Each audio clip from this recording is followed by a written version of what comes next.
Welcome to class. Today we're going to talk about evolution of American families. This article in your book was written by Stephanie Coontz. The questions that we're seeking to answer today, is there a universal definition of family? Does the definition of family change over time? Does the definition of family vary from culture to culture? Does the way we define family change the role of the family and what the family does for society? What are some key roles in agrarian social structures? And how did gender roles change in the industrial social society? So the first thing that we know is that there is no universal definition of family. And this is because we know that the definition of family not only changes over time, but varies cross-culturally. So a few examples that we talk about in the article in the book is the Middle Ages, during the Middle Ages, right? So 18th century European nobility. One of the ways in which they define family was as a larger kinship group. It basically is focused on your inheritance, your right to privilege and property. So do you have a right to privilege and property? Are you of those upper classes? That is family. That's the way family is defined.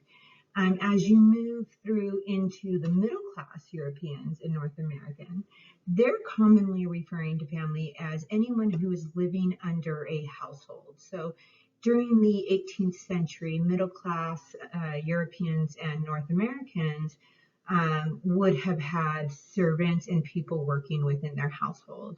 So they don't necessarily have to be related by blood. They're talking about their female and male servants or anybody who might be working the property as part of family. Today, when we talk about family as a definition, we're commonly referring to a married couple with their children that live with them. That's who we're talking about in terms of family. So that may or may not include families who are not heterosexual. We're a very heteronormative society, and so many people would define family in our culture and within policy. Now we're seeing changing law, right? But until recently and within law, of married heterosexual couples with their co-resident children, so the children that actually live with them. Across culturally, we middle class Europeans and North Americans tend to not recognize biological relation of children to unmarried parents. So we don't think about that often in our current definition, but until very recently, if your parents weren't married, we would not legally or within policy recognize that child as a child of that person. However, this is very different than the way that most indigenous societies, especially of North America, that considered it, because they didn't look at children of the individuals. They are talking about children of the community. So they wouldn't distinguish between who was a legitimate and illegitimate child, like a child who was of marriage and a child who wasn't. So in the book, there's a little comment made by an indigenous person who says, "You North Americans only love your children. We love all of our children of the community," talking about that distinguished mark between legitimate and illegitimate children. So family is an institution. So we don't talk too much about institutions as a precursor in sociology of family. This would have been something you learned in Intro to Sociology. Institutions are basically the social structures of our society. So we often think of an institution as something like policing, government, education, because we can associate buildings and this formal institution with those particular social structures in our society. But family is an institution because the idea of family sets up part of the social structure of our society. So they're not necessarily talking about your individual family, just like we're not talking about one individual school when we say the institution of education. We're talking about family as a social structure. Family, the legal belief, the policy, the idea of the definition of family is an institution. And the states get very involved in defining what we are allowed to consider family and not family. Currently, you can think about this in terms of who's allowed to use your healthcare benefits, right? Are they considered family? Are they your children? Are those children not too old? Are they still in school? Are they not in school? You know, what's their age, right? Are they still living with you? So they're defining who you get to say is family. And we do this um, in a variety of ways, right? So European families would regulate kinship rules through mostly marital alliances, right? So if you're married, your children are your children. If you're not, they are not legitimately your children. But they also give you access to social networks, access to resources, and control your interpersonal relationships, who you're allowed to have sex with or who it's socially appropriate to have sex with and who it's not. And of course, inheritance and land rights and that kind of thing. And there's an idea that separates what we call public and private family. So, private family is what your family does for you um, within the kinship group. So, how we take care of our family within the network. Do we have grandma there and take care of her? Do we raise our children? And public family is what families as a social structure do for society. So today we have generally two working adults in a family. Those people go to work and the children go to a public school, correct, right? The cost is being covered through socialism. In other words, we all pay taxes into it and we all benefit from it. Um, and that's a public resource, right? That you contribute to the economy and the continuing work within society. And we can see how that public family, how society depends on family to contribute, can break down when one of the other institutions is no longer available. In this case, the social resource of being able to send your kids somewhere else to be cared for while they're getting an education, and where you are then free to go to work, both parents, not just one. However, that's not always been the case in terms of how um, families are used within society, and it changes not only based on definition of the family, but what's expected of the family to contribute. So in indigenous people, they tended to not have institutionalized courts. They don't have an institutionalized police system or army or even taxes. So kinship obligations fulfilled those public roles, things that we have outside institutions to fulfill. So within the family, you have the production of labor and the distribution of goods and services and the administration of justice. In other words, within the family networks, within people's homes, people would distribute justice as the community saw fit. They would negotiate their own conflicts internally within the community instead of going to an outside organization like we would, a justice system, the courts. And in that way, they were able to combine public and private family in a way that we don't do currently within our society. Don't get me wrong, because this has also changed over time. Um, in European families in the 18 and 1900s, in America in the early 1900s, we would have had European families even house people, criminals in their own homes. to keep them locked up. If a child ended up without parents, somebody else within the community would have been obligated to foster them. Those types of things were still being taken care of within the private family. It, it's a more modern occurrence that it's institutionalized.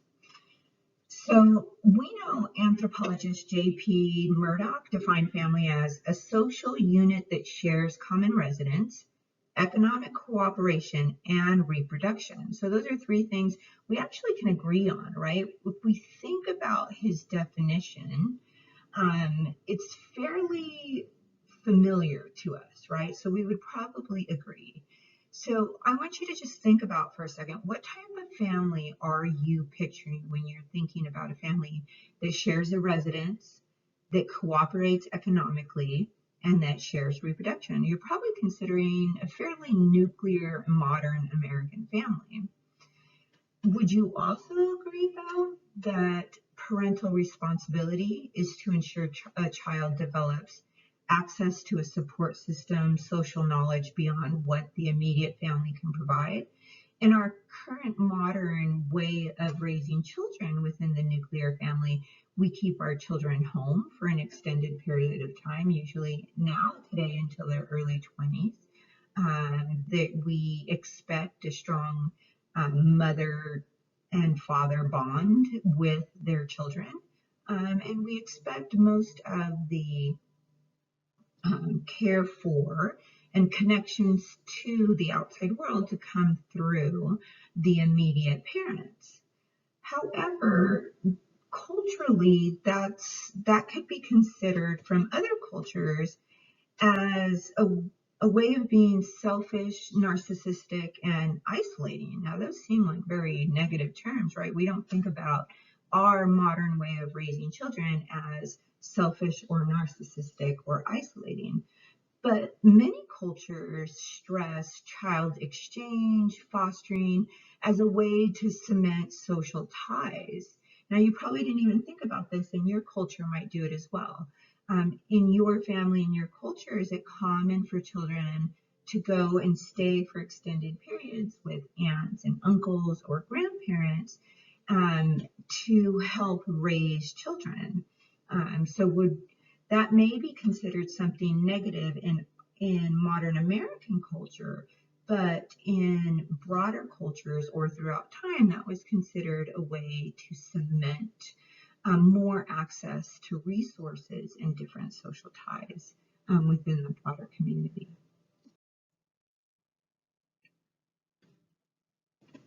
So today we have kind of this rise of a domestic family, right? And so I want to talk about this is actually not in the article, but these are some basic terms from sociology of family that you should know. So I want to talk about some of these different ways that we would talk about marriage, right? There are what we would call institutional marriages, traditional breadwinner homemaker marriages, and companionate marriages. That cough is going to stay because I don't edit my videos. I'm not really sure how to go about doing that. So in institutional marriages, spouses' behaviors tend to be governed by social norms, values, and what we call mores. So norms are everyday rules. Values are kind of those general rules that we follow, like don't steal, don't lie. Norms would be more like don't cut in line. Mores are the really strong ones, like don't kill. We often put those into law. So they're very much institutional marriages, which are the longest lasting, most traditional of the marriages, even though we don't call it a traditional marriage. But an institutional marriage has existed for thousands of years. This type of marriage is for practical, economic, and social reasons. You're likely to have parents and extended family involved in the decision making of who gets married to whom because it's a bonding of two families. And so you may not even have this idea of being in love or even having really truly gotten to know the person before you marry them in an institutional marriage. And this has been the most common marriage throughout the world and the longest lasting style of a marriage throughout the world because it's gone on for thousands of years. What we today talk about as a traditional marriage is what we call the breadwinner homemaker marriage. And that's commonly fairly modern. It came up in the 1950s and lasted until about the 1960s. So really only this style of marriage only lasted about a decade or so. And the idea was to take an institutional marriage and shift it forward and have romantic love for the basis of marriage. And so in the 50s, women were sought for their beauty and youthfulness, and men were sought for their potential to make money, right? To provide for a family, because theoretically, the fathers were going to go out to work outside the family, make money, and the wives were going to stay home and do the domestic role. Today, however, we have what we call a companionate marriage. And so this is kind of moved forward from that traditional marriage from the 1950s and 60s, and it's still evolving today. And what we have in a modern companionate marriage is an emphasis on affection, friendship, and sexual gratification. There's still the ideal type of the single earner, breadwinner, homemaker marriage ideal, but it leaves a lot more room and freedom for the double earner or for like a changing kind of dynamic within the marriage. Now, as modern Americans, we tend to look at this type of marriage as the ideal type, and we tend to have a negative view of institutional marriages. So I just want to point out that even if you disagree in terms of a value system about why a marriage should be a marriage, do note that there are positive and negatives for all different types of marriage. Institutional marriages tend to not end in divorce. They tend to be fairly strong marriages, and they can be very loving. However, they do tend to have higher rates of domestic violence. And companionate marriages do tend to have higher rates of divorce because people are willing to say, I'm no longer in love, therefore I should move on. They're not staying for other reasons like social reasons, economic reasons, and practical reasons. They're putting more emphasis on their feelings about the marriage as opposed to their commitment to family, spouse, children, and the social and economic repercussions of divorce.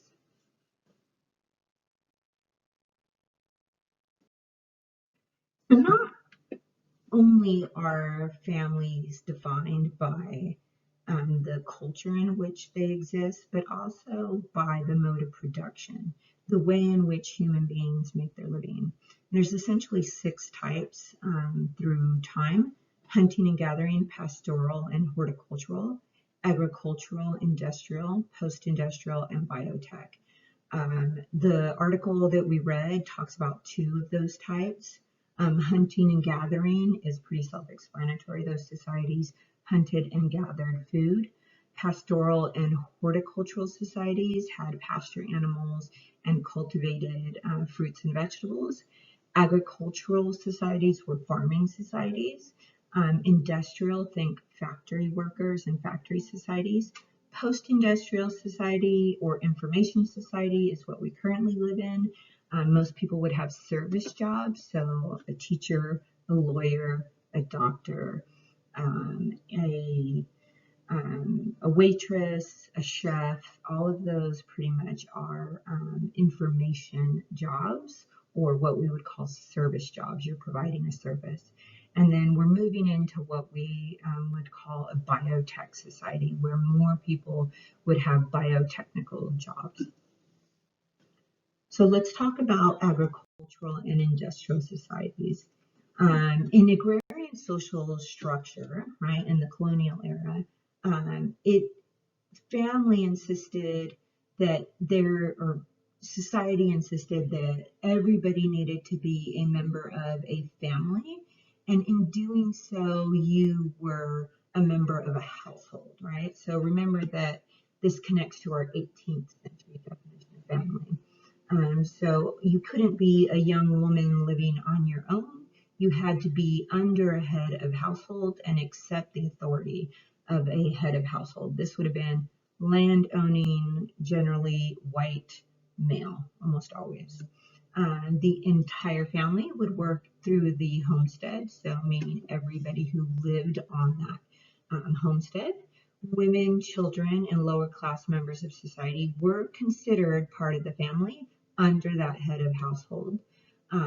You would have had to be property owning nuclear family as the basis for the social hierarchy. So those were the core of the family. Lower class people, so people without land and money of their own, would have been apprentices, servants, and lodgers. So it wasn't your biological family that was considered your family. It was the head of household and the owner of property who was considered to be your family where you lived. In this type of society, you would have had most often practical institutional marriages. These were the most typical types of marriage. People married their neighbor because that's who they knew, because you generally didn't go very far from where you lived. You might be bringing two homesteads together. There was probably a lot of discussion, not just between the couple, but also as a decision between the two families. It could have had very huge economic impact for the families. So it was more of a practical institutional marriage. And then the gender and racial imbalances would have been very much restricted through any type of social, economic, and interpersonal communication that was allowed or not allowed within society. So we would not have seen people of different social statuses getting married, having relationships, or even really being allowed to be together. And we would have seen strong restrictions on people's interpersonal lives to maintain those boundaries. So this is very much connected to the 18th century definition of family, right, where you have everybody under the head of household. As we move from agrarian social structures, right, so family, land owning, right, servants, into industrial society, you see a shrinking of what we define as family. So in this time, we see a rise of what we consider to be a family ideal. Men are pushed out of the house and into industry to go get wage paying jobs. Prior to this, men and women worked really cooperatively together. They had strong bonds in their economic lives as well as their emotional lives. And so men and women were working like two halves of the coin, essentially, on a farm. But as men left the home to go work outside the home, and women stayed in the domestic role, women saw their labor as becoming less and less valued within society because they weren't earning a wage, and also less valued but in the eyes of their spouses because they weren't bringing home the money, right? And they were no longer seeing the labor that the other person does. In addition to this, to just point out that people of color were then pushed outside of that family group dynamic, and people of color and lower class people were pushed more into more dangerous factory jobs, into mines and into mills.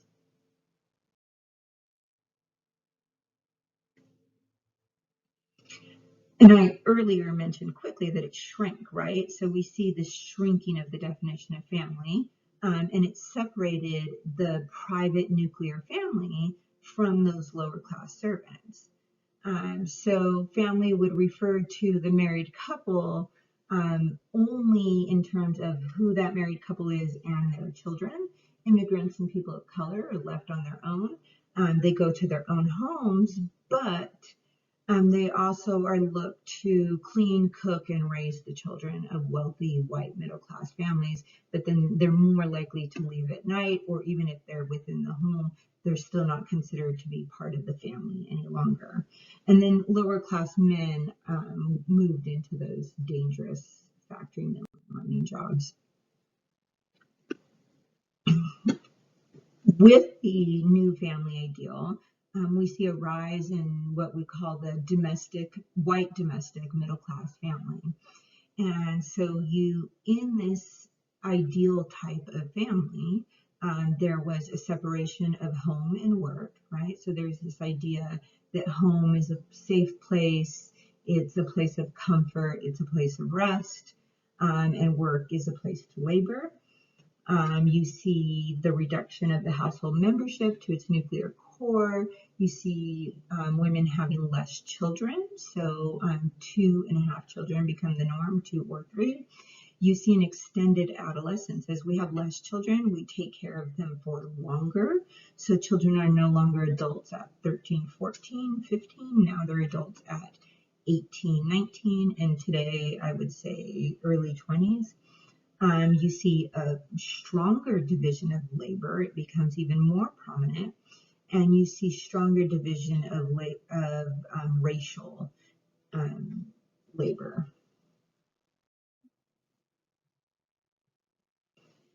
At the same time, because government is vital to the definition of family, you see the institution of government start to regulate who could be considered family and who could not be considered family. So you start to see at this time, 50s and 60s, stronger regulation of who can marry who, especially based on race and immigration status. There was a strong distress within the middle class white community that their community could get quote unquote polluted through whites marrying blacks or immigrants.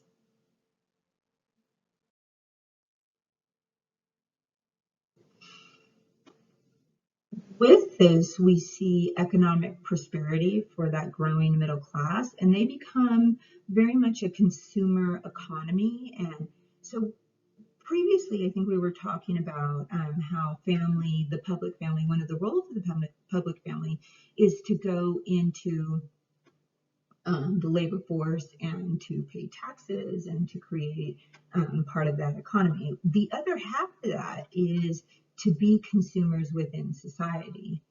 Now, that's become one of our primary public roles within society is the family as the consumer. And we know today that children are even targeted and are one of the primary consumers within society.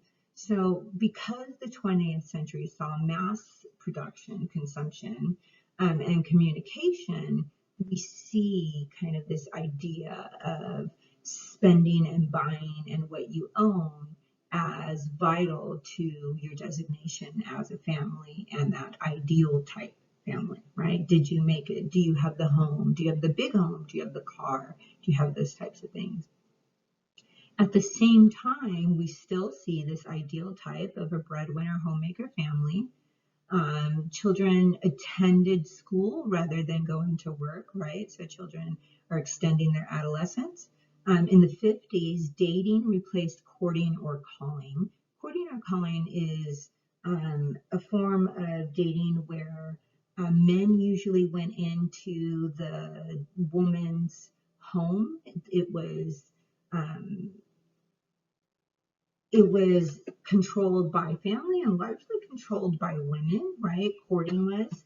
And they would call upon a girl, and it was supervised by usually moms and sisters and grandmothers. So we have a shift from that into dating, where we go from what they call the front porch to the back seat, and it goes from the women's sphere to the men's sphere.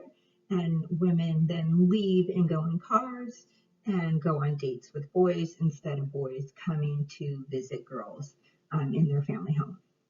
And at the same time, our companionship marriages become the ideal, right? So we're looking for a marriage for love. In the 1800s, courtship was largely a visible process. It was public, right? So it was influenced by your family. It could have been arranged by your family. It was extremely important to the community role. And as we have the rise and fall of dating, it's connected to those economic changes. So when we see an increase in consumerism, cars in general, an extension of adolescence, we see that rise in dating. And as we're shifting past the 1960s, types of cohabitation and relationships, and in a further extension of adolescence into the 20s, we're seeing a rise of what we call today the hookup culture. And that is more of those sexual encounters without expectations of involvement. Dating, don't get me wrong, did have an expectation that you were probably going to get married. At the same time, we have an economic boom for middle class white men. This is what they mean when they say the good old days, right? We want America to be like the good old days, and this was the good old days basically only for white males. So the government did huge subsidies. We had high rates of unionization, and we had rapid economic expansion. We had a housing boom. We had living wages for white men. So a living wage is a wage that you can make that would support your family, that you can live comfortably on, essentially a middle class wage, that you could buy a house, a car maybe, and take one vacation a year. That's a living wage. You could afford to float yourself for 2 months if you were to get sick. Unions were largely for men and for white men. They did exclude people of color, and they absolutely excluded women. But as we have seen a decrease in union membership, we've seen the same pretty much decrease in a living wage. So I can give you an data example of that. Okay, so this is essentially the end of the video for today. These are some terms you should know from Intro to Soc. Just take a few minutes to make sure that you know these terms. Will probably get used without explanation later on in the semester. I have the questions that essentially that you can use to check for yourself to see if you learned what you needed to know. These are the article questions that come at the end of your article in your book. And these are your discussion workshop questions. Is there a universal definition of family? Make sure you add why or why not, please. Does the definition of family change over time? Does the definition of family change from culture to culture? Does the way society defines family change the role of the family and what they do? What are some of the key family roles in agrarian social structures, and how did gender roles change in industrial societies? Thank you. Have a great day.